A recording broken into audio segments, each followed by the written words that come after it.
যাতে আমরা বাক্য তো পড়ি, কিন্তু কিন্তু মন্ডলী পর্যন্ত। হালেলুয়া। কেন যখন আমরা মন্ডলীতে বাক্য শুনি তখন আমাদের রক্ত দিয়ে তেজ হয়ে যায়, ঘরে গিয়ে যা যায় তাই করে দেবো। হালেলুয়া। যায় তাই বলতে প্রভুর কাজ আছে।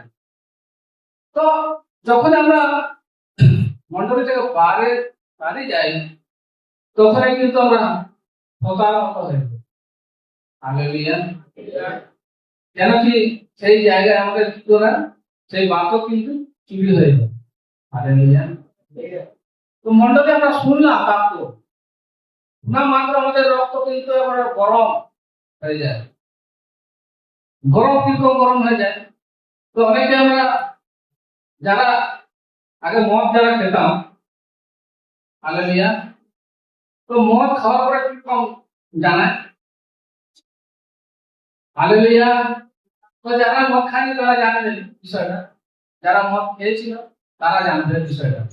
তো যখন মদ খাওয়া হয়ে যায় তখন একটা আলাদা ভিতর থেকে একটা শক্তি বাড়ি চলে আসে, এমন শক্তি মানে কেউ তখন আমাকে কেউ মারতে পারে। হ্যাঁ, তখন সবাই ছোট মনে হয়, তখন মনে হয় আমি রাজা, রাজা ভাব, পিতানের ভাব। হালেলুয়া। তো তখন আমাদের একটা শক্তি বাড়ি আছে। সেরকম এখন আমরা বাক্যকে যখন আমরা গ্রহণ করি তখনই আমরা উত্তরে একটা আলাদা একটা বিষয় পাই, যেন আমরা ঘরে গিয়ে কিছু না কিছু করে দিব, গ্রামে কিছু না কিছু করে দিব, এরকম মনে হয়। কিন্তু যখন আমরা মন্ডল থেকে বাড়ে যাই তখন আমরা কিন্তু ঠান্ডা হয়ে, তখন দর্শক হয়ে যাই। হালেলুয়া। তো প্রভুকে ধন্যবাদ দিই। তো যাতে আমরা বাক্যকে শিখছি, বাক্যে অনেক আত্মিক হয়েছি, তো আমরা এখন শিখছি না, তো যাতে আমরা বাক্যকে শুনি আর যাতে আমরা বাক্যতে চলার জন্য আমাদেরকে চেষ্টা করতে হবে। হালেলুয়া। কেন কি এই আত্মিক বাড়া, তো অনেক ক্ষেত্রে কি হয় যে আমরা না চলার কারণ কি হয়, যে বাক্যকে আমরা অবজ্ঞা করি। তো বাক্যকে শুনলাম কিন্তু শোনার পরে আমরা চাই যে আমরা চলবো, কিন্তু কিন্তু আরেকজন ব্যক্তি আছে, সে আমাদেরকে বলে আর কীর্তন চলছে, কীর্তন চলার জন্য তুই চেষ্টা করছো, তখন সে ধরো কাছেই আছে, আমাদের কাছেই আছে আর মন্ডলের সাইডেও আছে। হালেলুয়া। কেন যে আমরা প্রথম থেকে আমরা দেখেছি যে পাপের বিষয় কিভাবে আমাদেরকে শয়তান পাপ করায়। হালেলুয়া।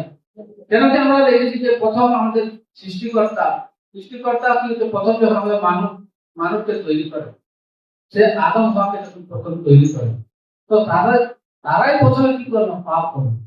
আমরা তো অনেক অনেক অনেক পরে আমরা জন্মগ্রহণ হয়েছি এই পৃথিবীতে এসেছি।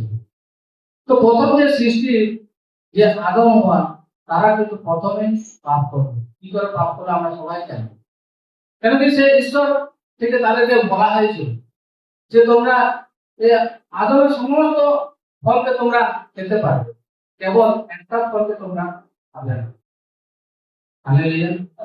তো ঈশ্বর জানতো এটা যে ওরা পাপ হয়তো করতে পারে, কেন ঈশ্বর সমস্ত কিছু জানেন, সে দেখতে চায় যে এরা কি করে।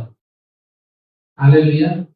তো সেই শয়তানের কথায় তারা কি করলো, যে ফল কি বললো তাদের, ঈশ্বর বলছে যে তোমরা এই বাগানের সমস্ত ফলকে তোমরা খাবে, কেবল একটি ফলকে তোমরা খাবে না।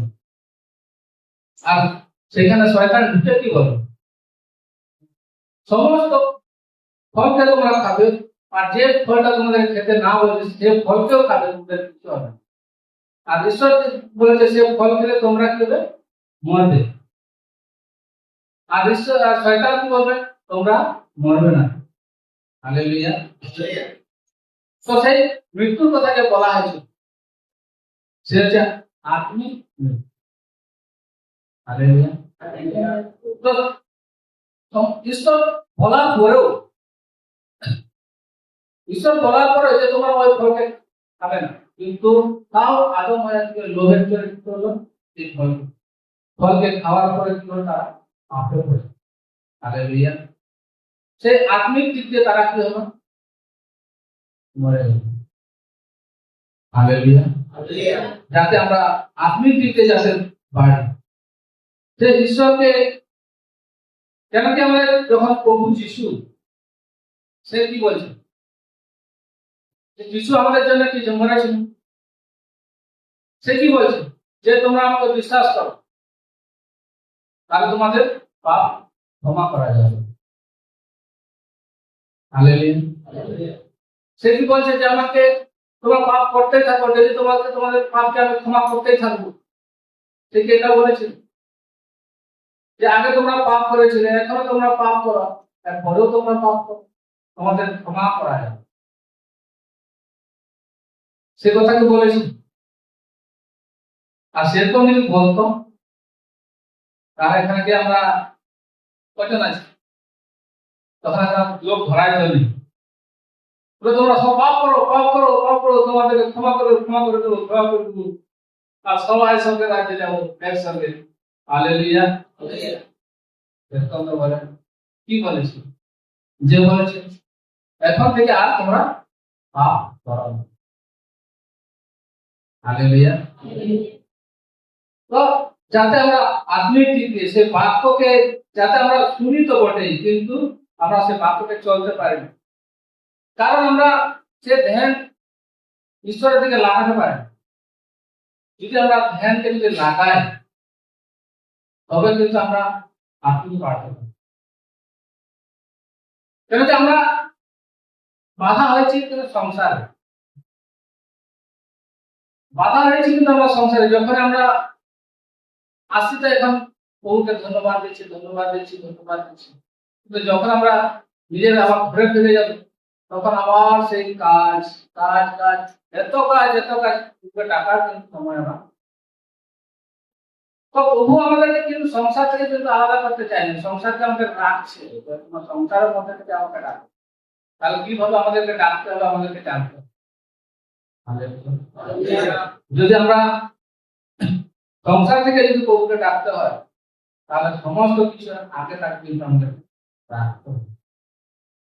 যদি আমরা আগে রাখি তবে আমরা আশীর্বাদ কিন্তু দেখতে পাবো।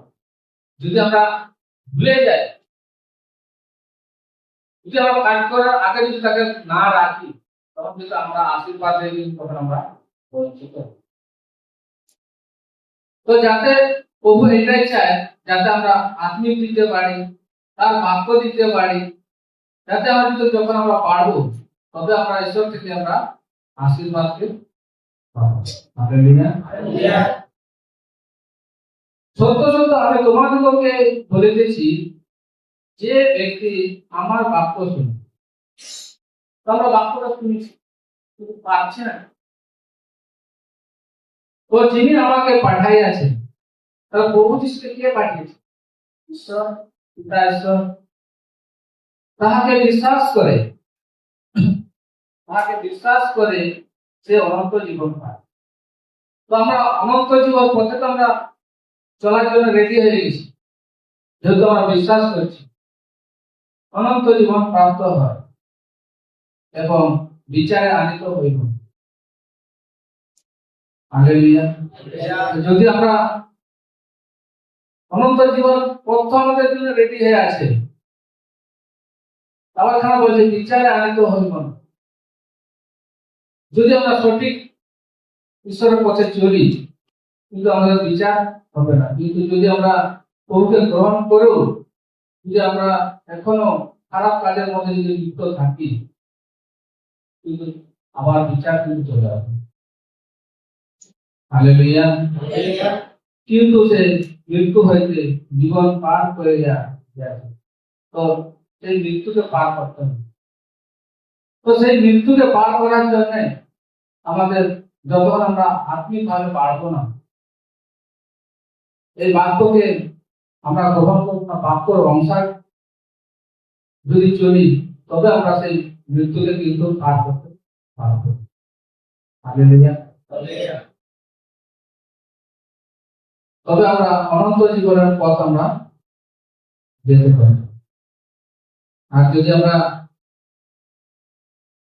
বাক্যকে শুনি আর বারবার সে ভুলকে করি, বারবার সে পাপকে করি, তো আমাদের মৃত্যুকে আর পার করা আমাদের পক্ষে হবে।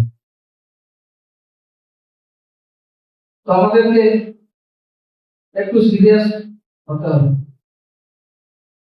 যদি আমরা বাক্য তো অনন্ত জীবনের বাক্য তো আমাদের কাছে আছে, সাথে আছে, সবসময় বইয়ে নিয়ে আমরা ঘুরি, সবসময় মাথার বালিশ করে আমরা ঘুমাই, কিন্তু সেই জায়গায় যদি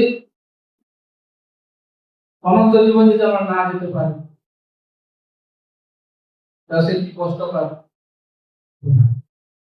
হালেলুয়া। কেন কি আমরা একটা জগতের গানকে আমরা শুনছি, সেই গানের বলি এরকম,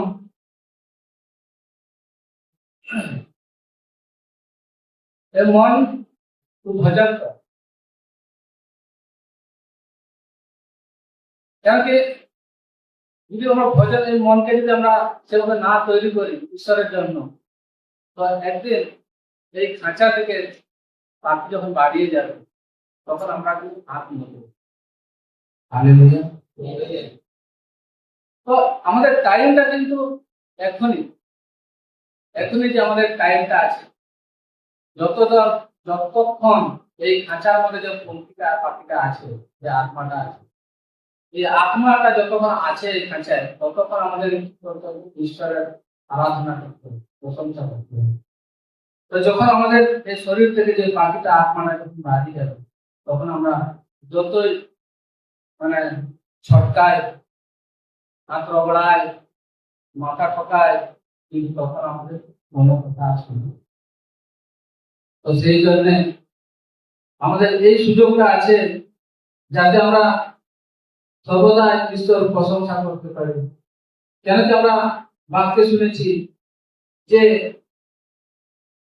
তাকে আমাদেরকে জানতে হবে, প্রভু যিশুর বিষয়ে আমাদেরকে জানতে হবে, তার বাক্যের বিষয়ে আমাদেরকে জানতে হবে। কেন? বাক্যই কিন্তু ঈশ্বর, প্রভু যিশু, তাকে আমাদেরকে জানতে হবে। যদি আমরা তাকে জানতে পারি, তার সংসার যদি আমরা চলতে পারি, তবে আমরা অনন্ত জীবনে পৌঁছাতে পারি। হালেলুয়া। মাফ করে দেবেন। তো আমরা চোখ বন্ধ করবো, মাথাকে নত করবো। ধন্যবাদ আমাদের কার্য প্রভু, তোমায় ধন্যবাদ রাজা সরস্বতী মা, তোমার প্রভু যে সুন্দর বাক্যকে তুমি আমাদেরকে আশীর্বাদ করেছো প্রভুজি, কতটা বুঝতে পেরেছি প্রভুজি। প্রভুজি তোমায় ধন্যবাদ, তুমি সাহায্য করো প্রভুজি। প্রত্যেক জনকে তুমি আশীর্বাদ করেছো প্রভুজি, তোমায় ধন্যবাদ। আগে তুমি আমাদেরকে চালাবে প্রভুজি। প্রভুজি তোমায় ধন্যবাদ প্রভুজি। তুমি সাহায্য করবে প্রভু, এই স্থানের জন্য বাক্যের জন্য প্রভুজি তোমায় ধন্যবাদ। আজ গৌরব মহিমা প্রশংসা সংসার তোমারই হোক, আপনি যিশু নামে।